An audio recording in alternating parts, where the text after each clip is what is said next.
Dr. Robert Vannoy, Old Testament History, Lecture number 27. We were discussing, quote, Jacob, end quote, which is F in your class outline sheet. We were in the middle of number 2 under Jacob, quote, the years at Haran, Genesis chapter 29 through 31, end quote. At the end of the last hour, we had noted that when Jacob arrived at Haran and met Laban, he entered into an agreement with Laban that he would work for 7 years in order to receive Rachel as his wife, who was the younger of Laban's 2 daughters. The time comes for the marriage after 7 years, and he's given Leah instead of Rachel. That is about the point that we stopped at the last class hour. But you notice in verse 26 in chapter 29, Laban says, quote, it must not be so in our country to give the younger before the firstborn. Fulfill her week, and we will give this one also for the service, which you shall serve me yet 7 other years. So Jacob did, and fulfilled her week, and he gave him Rachel, his daughter, as his wife also, end quote. Now again, you are in a cultural context that is much different than what we are familiar with. It's hard for us, I think, to imagine having 2 wives within 1 week and who are sisters. That, of course, presented enormous difficulties internally in Jacob's family. I think it is quite clear that is what happened. It is within the week that Jacob receives Rachel, the second wife, because you notice that after the birth of Joseph, which follows in the next chapter, you are at the end of the second 7 years of service, because he had to serve another 7 years subsequent to receiving Rachel. You read in verse 25 of chapter 30, quote, it came to pass, when Rachel bore Joseph, and Jacob said unto Laban, send me away, so I might go to my own place, my country. Give me my wives and my children, for whom I have served you, and let me go, for you know my service which I have done. And Laban says, I pray you, if I have found favor in your eyes, tarry, for I have learned by divination that the Lord has blessed me for thy sake, end quote. And then they negotiate and continue an arrangement where he stays. But at the end of that second period of service, he has already 11 or 12 children that have come to him, not only by Leah, but also by the handmaids of Leah and Rachel. We will go back and pick that up in a minute. The procedure of marrying sisters is explicitly forbidden in the Mosaic Law. If you go to Leviticus 18:18, you read, quote, do not take your wife's sister as a rival wife to uncover her nakedness, while your wife is living, end quote. So when you get to the Mosaic Law, that specific type of situation is addressed, and it's forbidden. But of course, at this point in time, it's long before the Mosaic Law was given, and Jacob takes 2 sisters as wives. Now certainly, even at this time, it conflicts with the creation ordinance of monogamy. We discussed this earlier when we discussed the early chapters of Genesis. It seems clear in Genesis that God intended man to have 1 wife. Monogamy was the original intent for marriage. But we find that Jacob does this, and misery is the result. Look at verse 30 as you pick up the narrative. Quote, he went in also to Rachel, and he loved Rachel more than Leah, and served with him 7 other years, end quote. And then verse 31, quote, when the Lord saw that Leah was hated, he opened her womb, but Rachel was barren, end quote. So Leah conceives, and you have the firstborn son to Jacob, who is Reuben, the son of Leah. You find that in verse 32. Notice the comment of Leah when Reuben is born. She says, quote, surely the Lord has looked upon my affliction, and now therefore my husband will love me, end quote. You have this competition between Leah and Rachel for the love of Jacob. And Leah feels now Jacob will love her. Then in verse 33, she conceives again and bore a son. She says, quote, because the Lord has heard that I was hated, he has given me this son also, end quote. She calls him Simeon. So there is the second child. And verse 34, she conceives again and bore a son, and said, quote, now this time will my husband become attached unto me, because I bore him 3 sons, therefore was his name called Levi.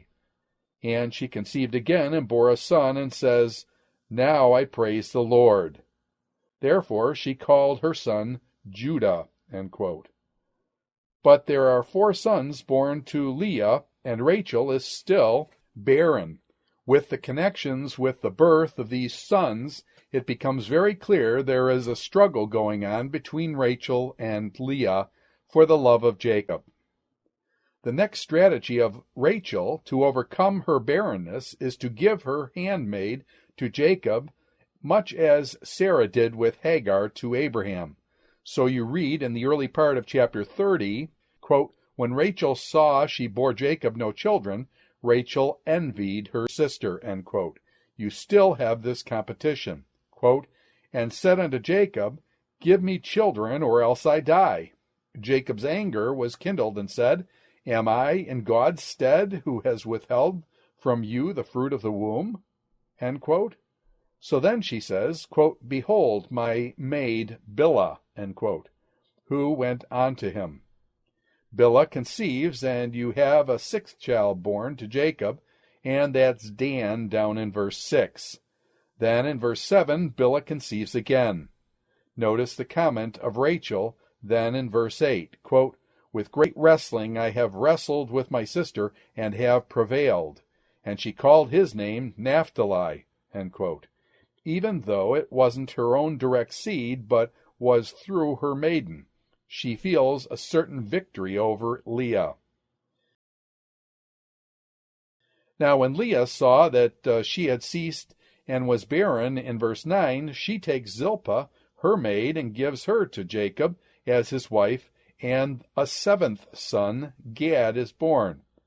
Zilpah bears another son in verse 13, who is Asher, the 8th son. Then the strategy of Rachel in verses 14 and following is this. You read that, quote, Reuben, who was the firstborn of Leah, went into the days of the wheat harvest, and found mandrakes in the field, and brought them unto his mother Leah. Then Rachel says to Leah, give me, I pray, your son's mandrakes. And she said unto her, is it a small matter that you have taken my husband, that you take away my son's mandrakes also? And Rachel said, therefore he shall lie with you tonight for your son's mandrakes. Jacob came out of the field in the evening, and Leah went out to meet him, and said, you must come in unto me, for surely I have hired you with my son's mandrakes. And he laid with her that night, end quote. Now it was believed in that time that these mandrakes were a certain type of plant that was supposedly hard to find, and was believed to have properties that would increase fertility and conception. There is some dispute about exactly what that was, but there may have been some validity to it. But you find what happens in this instance is, Rachel thinks she gets these mandrakes, she will have a child. So she bargains this way with Reuben. But Leah then says, quote, I have hired you with my son's mandrakes, end quote. And you read in verse 17 that, quote, God hearkened unto Leah, she conceived and bore Jacob a 5th son, end quote. So that selling of the mandrakes becomes an occasion for the increasing of Leah's advantage, you might say.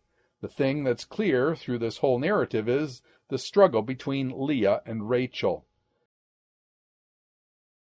But finally, you read down in verse 22, after Leah had conceived again, quote, and God remembered Rachel. God hearkened to her and opened her womb, and she conceived and bore a son, and says, God has taken away my reproach, and called his name Joseph. She said, the Lord shall add to me another son, end quote. Remember, of course, later in these paragraph narratives, Joseph is the favorite son, and that is the son of Rachel, who Jacob loved, and the one who was born after this long process. But what I think that we see in this process, despite all the conflicting difficulties, you see that God is working to give the seed that was promised to Abraham, to Isaac, and repeated to Jacob. Here at Haran, you have the initial fulfillment of the promise of the great seed. Leah has the children immediately, and Rachel does not have any for some time. As far as the continuation of the line of promise is concerned, Leah is the one who has the honor of becoming the progenitor of the tribe of Judah. As we will see as we trace this further, the line of promise ultimately narrows to the tribe of Judah. Of course, the tribe of Judah narrows further to the house of David eventually. This is a chart of the sons that are born to Jacob from Leah: Reuben, Simeon, Levi, Judah, Issachar, Zebulun, and Dinah. Then he adds by Bilhah, Dan, and Naphtali, which is Rachel's handmaid. Then Zilpah, which is Leah's handmaid, gives birth to Gad and Asher. Then Rachel gives birth to Joseph and later Benjamin. In chapter 35, Benjamin is born, and Rachel dies in childbirth at that time. Now, of course, the other thing is, before the death of Jacob, after Joseph has gone down into Egypt, and Jacob has eventually followed with the family, he adopts the two sons of Joseph, and that's Ephraim and Manasseh. In Genesis chapter 46, you find that those two sons are adopted and are given an equal status with the sons of Jacob. So that's where you get the 12 tribes, because Ephraim and Manasseh are really grandsons of Jacob. If you turn there for just a minute to Genesis chapter 46, verse 20, quote, "And unto Joseph in the land of Egypt were born Manasseh and Ephraim, which Asenath, the daughter of Potipharah, priest of On, bore to him," end quote. So those two sons are born. Over in Genesis 48, you find that at a point just before Jacob is to die, Joseph brings Ephraim and Manasseh to Jacob. Jacob says in verse 5, quote, "And now your two sons, Ephraim and Manasseh, which were born unto you in the land of Egypt, before I came unto you into Egypt, are mine," end quote. Jacob is speaking, quote, "As Reuben and Simeon, they shall be mine. And your issue, which you begat after them, shall be yours, and shall be called after the name of their brethren in their inheritance," end quote. Then what he does later in that chapter is bless Ephraim and Manasseh. It's very interesting what happens at that point. You read that in verse 13, quote, "And Joseph took them both, Ephraim in his right hand toward Israel's left hand, and Manasseh in his left hand toward Israel's right hand," end quote. They are facing each other. Quote, "And brought them near unto him.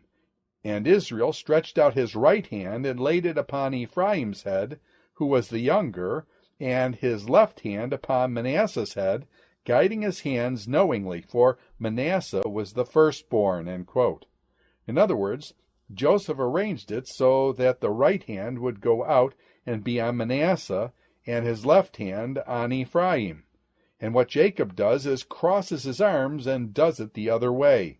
You read in verse 17, quote, "And when Joseph saw that his father laid his right hand upon the head of Ephraim, it displeased him, and he held up his father's hand to remove it from Ephraim's head unto Manasseh's head.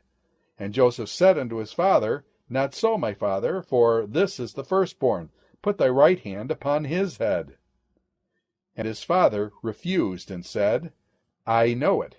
He shall become a people, and he shall be great, but truly," end quote.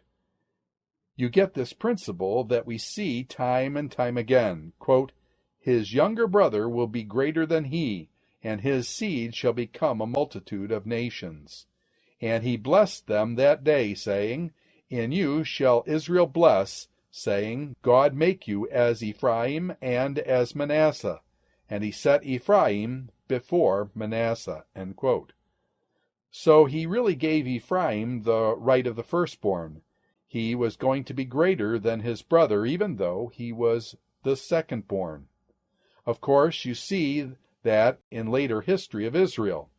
Ephraim becomes the prominent tribe in the north, so prominent that all the north is called Ephraim.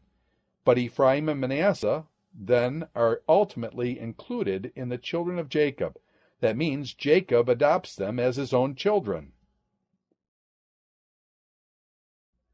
Student question: why do they not count Levi as a tribe? Professor's answer: there are different ways of counting the tribes.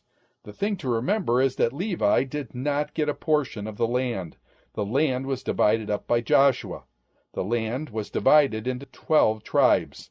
The Levites got Levitical cities, but not the tribal inheritance of the land, as God was to be their inheritance.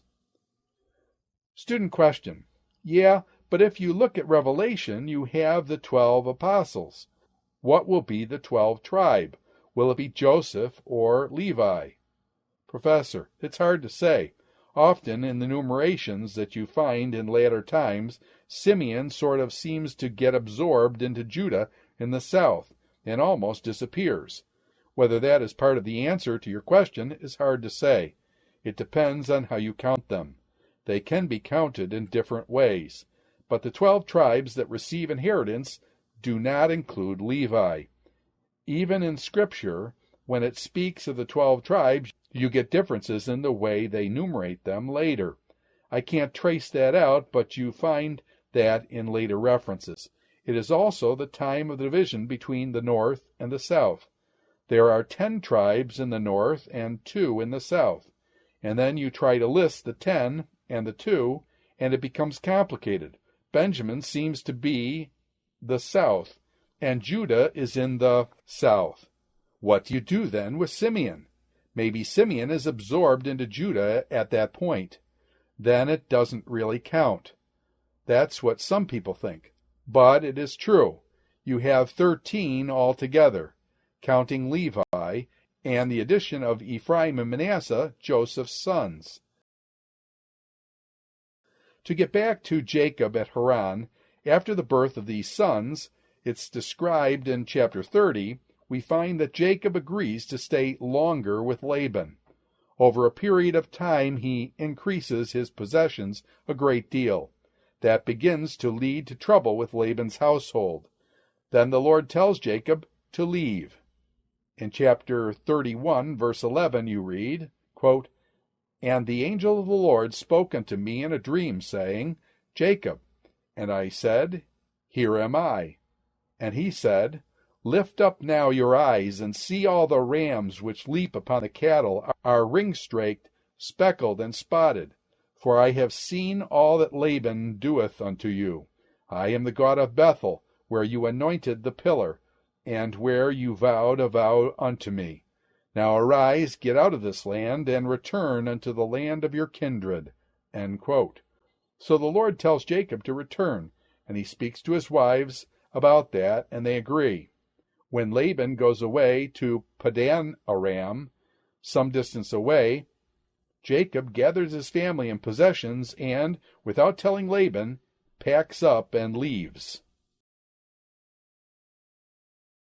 In addition, Rachel takes, in chapter 31, verse 19, the images that were her father's. Now the term there is teraphim. They were household idols of some sort. The specific use of which they were put is somewhat disputed, but in any case Rachel took them. And you read in verse 20, Jacob stole away unawares from Laban the Syrian. In that he did not tell him that he had left. Laban comes back and finds out that he's gone, and he is very upset.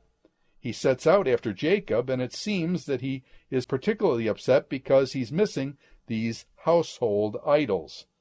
Now, many feel, from the Newsy documents, that there is a connection with the possession of those idols and the rights of inheritance. Laban was fearful that Jacob had taken them and would then some time later come back and claim all of Laban's possessions. So he had the rights of it because of the possession of these idols. Whether that is the case or not, that is reading somewhat between the lines. I think the NIV Study Bible note says, quote, small portable idols that Rachel probably stole because she thought they would bring her protection and blessing. Or perhaps she wanted to have something tangible to worship on the long journey ahead, a practice referred to much later in the writings of Josephus, for a first-century Jewish historian. In any case, Rachel was not yet free of pagan backgrounds, end quote. In that note, nothing is said of inheritance right at all, but there are other scholars who feel that was the relevance of it. But you find Laban does pursue and catches up with Jacob in verse 26. Quote, and Laban said to Jacob, what have you done, that you have stolen away unawares to me, and carried away my daughters as captive taken by the sword? Why did you flee away secretly? End quote. And he continues, quote, I would have sent you away with mirth and peace, and would have kissed my sons and daughters goodbye, end quote, and so forth. And then down to verse 30, quote, why have you stolen my gods? End quote. Now Jacob was completely unaware that Rachel had done that. So he says in verse 31, quote, because I was afraid, for I said, perhaps you would take by force your daughters from me. With whomsoever you find the gods, let them not live before our brethren. Discern you what is yours with me, and take it yourself. For Jacob knew not that Rachel had stolen them. End quote. So Laban begins to search for these idols. And you read in verse 33, quote, and Laban went into Jacob's tent, and into Leah's tent, and into the two maidservants' tents, but he found them not. Then he went out of Leah's tent and entered into Rachel's tent. End quote. And you read in verse 34, quote, now Rachel had taken the household gods and put them inside her camel's sack and was sitting on them. Laban searched through everything in the tent, but found nothing. Rachel said to her father, don't be angry, my lord, that I cannot stand up in your presence. I'm having my period, end quote, as the NIV translates it. The King James says, quote, and she said to her father, let it not displease my lord, that I cannot rise up before thee, for the custom of women is upon me, end quote. That's an Elizabethan way of saying that, but I don't think it would be very well understood by most people today. I think the NIV is a better translation of what she said. She used that to keep them from looking in that saddle. So he never does discover the idols. But the dispute is settled by the conclusion of the covenant between Jacob and Laban. The essence of that is that they set up a heap of stones, and notice in verse 48, Laban says, quote, this heap is a witness between me and you today. That is why it is called Galid, and why it is also called Mitzpah, because he said, the Lord keep watch between you and me when we are away from each other. If you mistreat my daughters, or if you take any wives besides my daughters, even though no one is with us, remember that God is a witness between you and me. And then he said, this heap is a witness, and this pillar is a witness, that I will not go past this heap to your side to harm you, and that you will not go past this heap and pillar to my side to harm me. End quote. And it seems to me that the idea of this possession of the idols, connecting it with the inheritance rights, may explain that provision of this arrangement. You are not going to cross this boundary any more for my harm. And Jacob agrees to that, and Laban agrees to that, and they depart in peace, having concluded that agreement.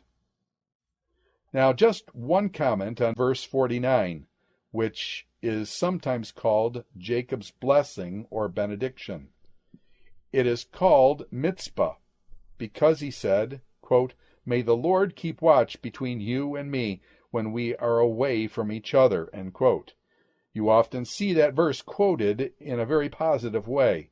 In the context, it is really a curse formula. What he is saying is, the Lord is witness to this, and if you violate this covenant, may God's wrath be on you. That's the implication of that statement. Of course, the other sentiment that is taken out of context is certainly very legitimate and very true. It certainly can be a blessing, but it is not the sense or meaning in the context of that statement. Student question: was this related to the death of Rachel? Professor: well, I don't know. I hesitate to make that connection. I would certainly think that Jacob put his own integrity on the line when he said that. It doesn't say, quote, "in the name of the Lord," and there is no formula there, but certainly his own integrity would be on the line to let Laban take the life of anyone who he found with the idols. But whether you can say it goes beyond that, I would be hesitant about that. So they make that important covenant and then depart in peace. So any questions or comments on, quote, the years of Haran in Genesis chapter 29 to 31? Student question: how many years was that? Professor: well, you know it was 14 years plus. I don't think you can settle how many years beyond that. It must have been a time beyond that, however, because subsequent to the 14 years, they negotiate several times different arrangements, and every time it works out for Jacob's advantage, and he keeps increasing his cattle compared to Laban. So it takes some time to do that. It wouldn't seem to me that unlikely if you're talking about 20 years for this period in Haran. All right, let's go on to 3.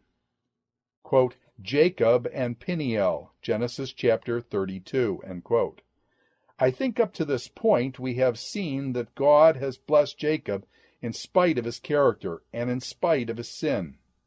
But at this point in his life, as he's returning to Canaan, God uses Jacob's fear of Esau to work in Jacob's own life. That happens at a place called Peniel. That term comes from Genesis chapter 32, verse 30, where you read, quote, Jacob called the name of the place Peniel, for I have seen God face to face, end quote. And, quote, Peniel, end quote, really means, quote, the face of El, end quote, or God. He has an experience there that causes him to give the place that name. Now the background of that is, while Jacob has been away, Esau has become powerful. Remember that he initially left home because Esau had sworn to kill him. Rebekah was fearful that Esau would carry that out, so she had to send Jacob away. Jacob sends messengers ahead of him to his brother Esau before he arrives back in Canaan. You notice in verse 4 of chapter 32, quote, he instructed them, "This is what you are to say to my master Esau. Your servant Jacob says, I have been staying with Laban and have remained there till now. I have cattle and donkeys, sheep and goats, men servants and maid servants. Now I am sending this message to my Lord that I may find favor in your eyes," end quote. He calls himself Esau's servant. When the messengers come back, they say, quote, we went to your brother, and now he is coming to meet you, and 400 men are with him, end quote. That sounds ominous to Jacob. So you read in verse 7, quote, in great fear and distress, Jacob divided the people who were with him into 2 groups, end quote. The idea was that if Esau comes to attack, we will be in 2 groups, and he won't get all of us, and the, quote, flocks and herds and camels as well, he thought. If Esau comes and attacks one group, the group that is left may escape, end quote. Then Jacob turns to prayer. You really have a beautiful prayer in which he claims God's promises and asks for deliverance from Esau. You find that in verses 9 through 12. He says, quote, O God of my father Abraham, God of my father Isaac, O Lord, who said to me, Go back to your country and your relatives, and I will make you prosper. I am unworthy of all the kindness and faithfulness you have shown your servant. I had only my staff when I crossed this Jordan, but now I have become two groups. Save me, I pray, from the hand of my brother Esau, for I am afraid he will come out and attack me, and also the mothers with their children. But you have said, I will surely make you prosper, and will make your descendants like the sand of the sea, which cannot be counted. End quote. So he really proclaims God's promises and prays for deliverance from what he fears in respect to Esau. Then what he does, insofar as his strategy, is to send the people ahead of him with a gift to give Esau. It's not a small gift. Look at verse 14. 200 female goats and 20 male goats, 200 ewes and 20 rams, 30 female camels with their young, 40 cows, 10 bulls, and 20 female donkeys and 10 male donkeys. End quote. And then he said, quote, You go on ahead with this gift, but keep some space between the herds. End quote. He instructed the one in the lead in verse 17, quote, When my brother Esau meets you and asks, To whom do you belong? And where are you going? And who owns all these animals in front of you? Then you are to say, They belong to your servant Jacob. They are a gift. End quote. And then the second would come along, and all the others who followed, and each one was to say the same thing. He says in verse 20, quote, And be sure to say, quote, Your servant Jacob is coming behind us. For he thought, I will pacify him with these gifts I am sending on ahead.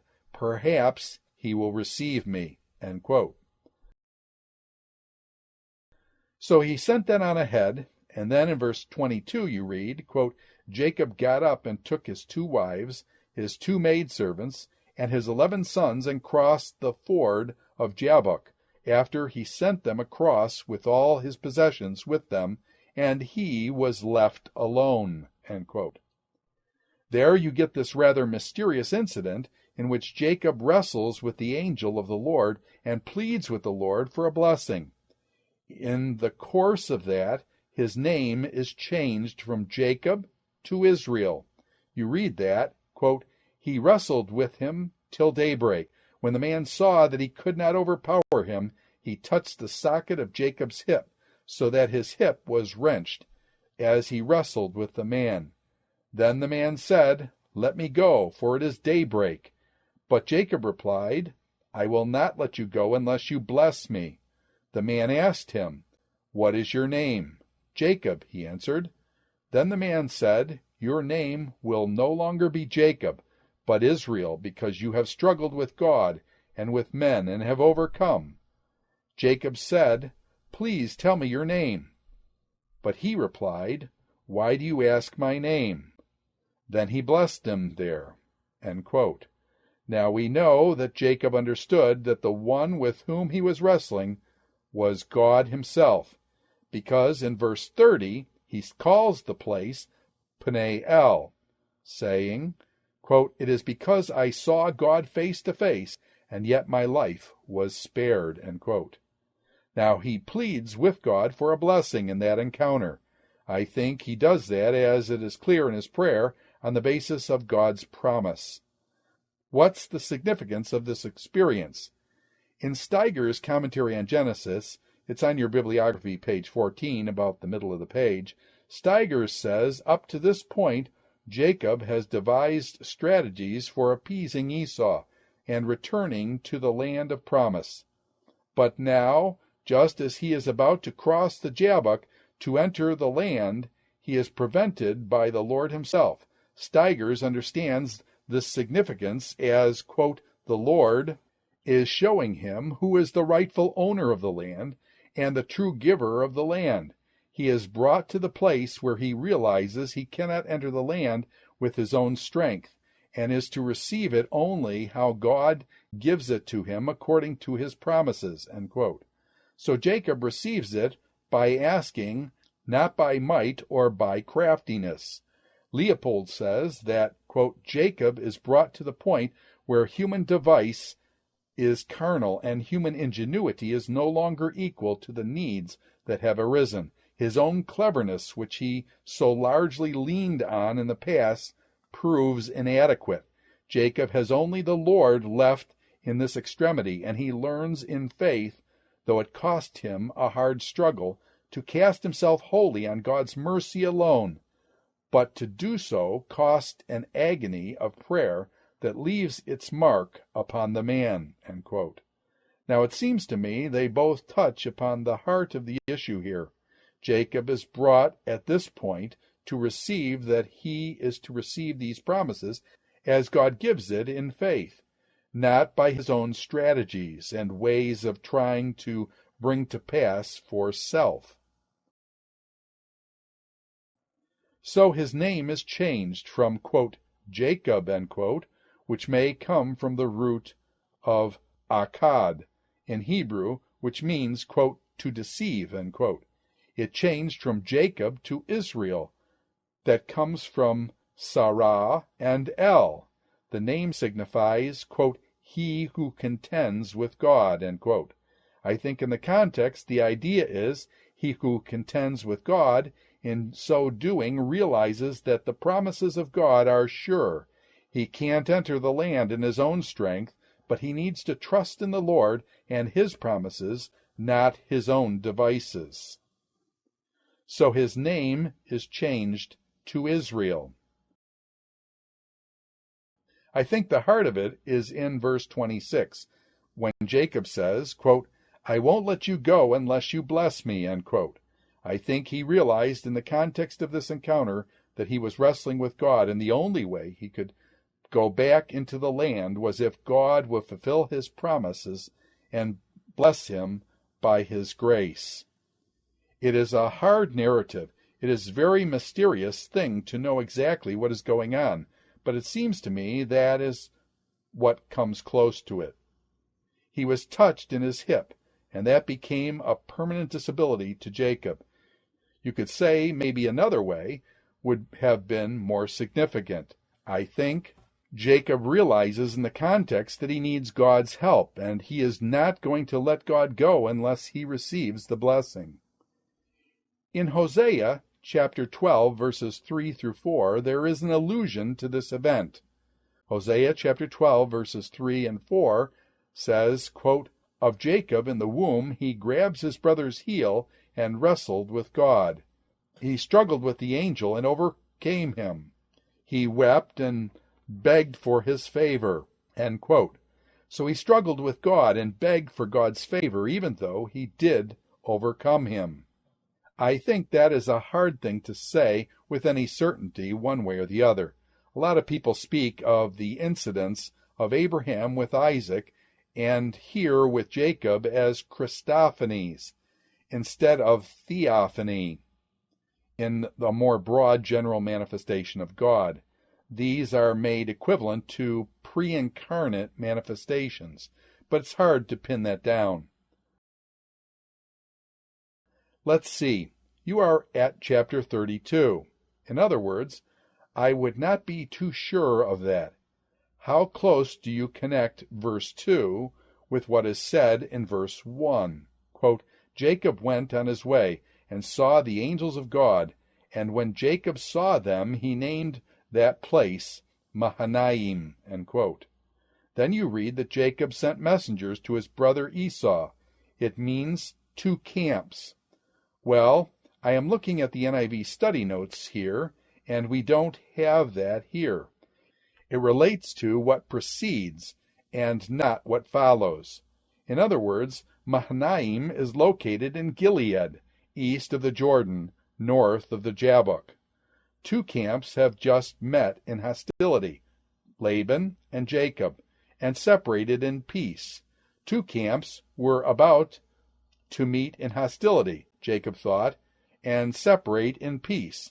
But Jacob called this crucial place, quote, two camps, end quote, after seeing the angel and saw God in the camp as a divine assurance. God was to escort him safely to Canaan. Yet he also feared meeting Esau, so he divided his household into two camps, still trying to protect himself by his own devices. I don't know if the revelation from the angel would have been something to encourage him to divide into two camps. It seems like he is dividing himself into two camps, and the context is that, and also himself versus Esau. Previously it was Jacob versus Laban. Perhaps that's the reason for the name. It does seem that Jacob's attitude changes, though in the midst of this experience, from being fearful of Esau to realizing he needs to put his trust and his confidence in God. So he really needs to fear God, not Esau. Okay, I guess it's time to stop. We will pick it up here tomorrow and continue on the loss of Joseph and Jacob's blessings. This ends Dr. Robert Vannoy, Old Testament History, Lecture number 27.